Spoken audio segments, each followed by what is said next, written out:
पहले भगवान विष्णु का पूजा होना चाहिए। वर्ण धर्म नहीं आश्रमचारी, श्रुति विरोध सब नर नारी। तुलसीदास बोले सब श्रुति विरोधी, वेद विरोधी। वेद विरोधी हम किसको कहते हैं? जो ब्राह्म्य मुहूर्त में सज्जा त्याग नहीं करते, जो त्रिकाल संध्या नहीं करते, जो गोमाता को भोजन या दान कुछ नहीं करते, जो लोग तुलसी देवी को पूजा नहीं करते, जो पितृदेव को तर्पण नहीं करते, जो सूर्य देव को अर्घ्य प्रदान नहीं करते, जो गुरुजन को मानते नहीं, जो शास्त्र पढ़ते नहीं, जो शाकाहारी भोजन नहीं करते, जो तामसिक प्रवृत्ति में पर्यवसित है, वो वेद विरोधी। श्रुति विरोध सब नर नारी। बताइए, आजकल तो टीवी वेद है, यूट्यूब वेद है, उसको पढ़ते हैं, पर घर में शास्त्र नहीं पढ़ते कोई। उसको पढ़ के जितना गलत तरीका सीखते हैं। इसको अच्युतानंद ने लिखे थे, चारण चरण वारण हुई वर्ण न करी धन, प्रेरण जंत्र ध्यान रखी थी दुष्ट भावना रखना। दुष्ट प्रवृत्ति जागृत करता है यूट्यूब में।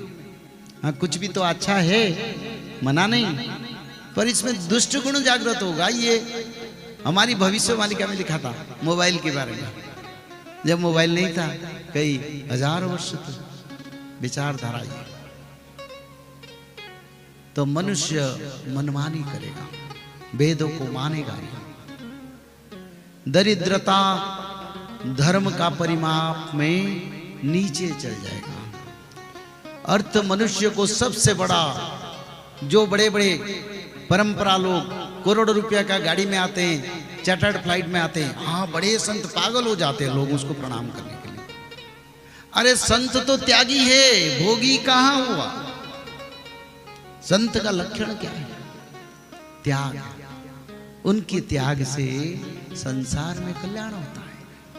उनकी मन के पवित्रता से संसार में कल्याण होता है। अगर संसार में संत त्यागी न के भोगी बन जाएंगे तो संसार का क्या हाल होगा?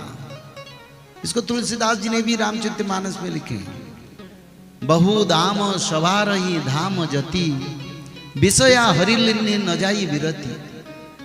विषया वासना से बड़े बड़े परंपरा दूर नहीं रहेंगे, परिवार बनाएंगे, संसार बनेंगे, आसक्ति बनाएंगे और बड़ा राजमहल जैसा अपना धाम बनाएंगे। अरे कुटिया तो संतों के लिए बड़ा पवित्र अनुष्ठान है। बड़ा धाम, कोई रजा, कोई बड़े बड़े अमीर जैसे।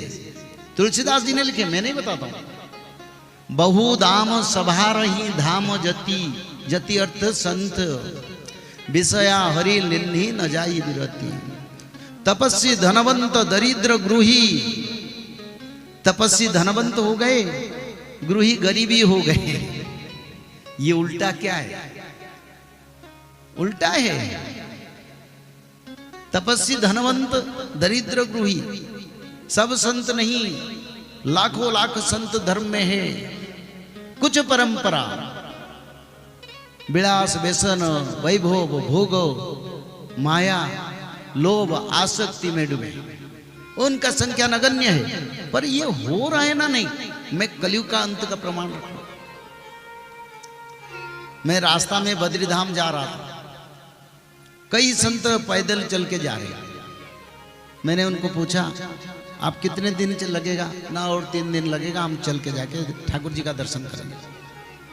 मैं तो नमन किया, धन्यवाद।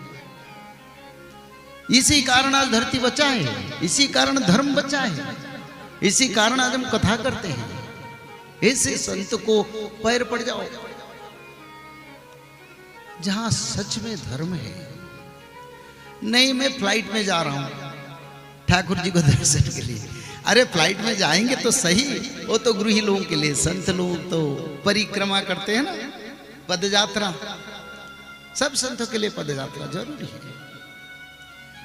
जय श्री माधव, जल प्रलय, महामारी और भूकंप, अग्नि प्रलय, वर्ल्ड वार 3 और महाविनाश, ये तो एक दिन होना ही है। लेकिन इस सब से आप बच कैसे सकते हैं? सबसे पहले नॉनवेज खाना छोड़ दीजिए, अंडा भी नहीं खाना है, और किसी भी तरह का नशा मत करिए, और गलत काम मत कीजिए, और सत्य, प्रेम, दया, क्षमा और शांति का आचरण कीजिए। और 3 चीज कीजिए, उसमें से सबसे पहला है त्रिकाल संध्या यानी त्रिसंध्या। उसको दिन में 3 बार करते हैं। जैसे सुबह में करते हैं ब्रह्म मुहूर्त में, सुबह 4 बजे से लेकर के 6 बजे के बीच में आप कभी भी कर सकते हैं। लेकिन आपको समय नहीं मिला तो समय आप आगे पीछे कर सकते हैं, आधा घंटा 1 घंटा पीछे कर सकते हैं। दोपहर में 11:30 बजे से लेकर के दिन का 1 बजे तक कर सकते हैं, उसके बीच में शाम को 5 बजे से लेकर के 6:30 बजे तक कर सकते हैं। दिन भर में 1 बार नहा के त्रिकाल संध्या जरूर करें। बाकी समय आप हाथ पैर मुंह धोकर भी कर सकते हैं, और 3 बार आप श्री गंगे बोल करके स्टार्ट कर सकते हैं। जो दूसरा उपाय है वो है श्रीमद् भागवत महापुराण पठन। दिन में 1 अध्याय जरूर पढ़ें, दिन भर में 1 अध्याय जरूर पढ़ें। वो भी ना हो सके तो 1 पन्ना तो जरूर पढ़ें। अगर उतना भी समय नहीं है तो 1 श्लोक जरूर पढ़ें। तीसरा उपाय माधव नाम का जप करें, निरंतर करें, कोई भी काम करते हुए करें, हमेशा माधव नाम का जप करें। त्रिसंध्या का पीडीएफ, श्रीमद् भागवत महापुराण का पीडीएफ और भविष्य मल्लिका का फ्री ई बुक भविष्य मल्लिका पुराण, ये सब आपको डिस्क्रिप्शन बॉक्स में मिल जाएगा। भविष्य मल्लिका के बारे में अधिक जानकारी के लिए आप भविष्य मल्लिका के वेबसाइट पर संपर्क कर सकते हैं भविष्यमल्लिका.com। और अधिक जानकारी के लिए भी कल्कि अवतार ऑफिशियल चैनल को देख सकते हैं, जहां पर मल्लिका के बारे में खुलकर बातें रखी गई हैं, जहां पर आप लगभग 1000 जितना वीडियो आपको देखने को मिल जाएगा। और भी आपको अधिक जानकारी जानना है त्रिसंध्या के बारे में और कोई आपको सवाल है तो नीचे दिए गए नंबरों पर आप संपर्क कर सकते हैं।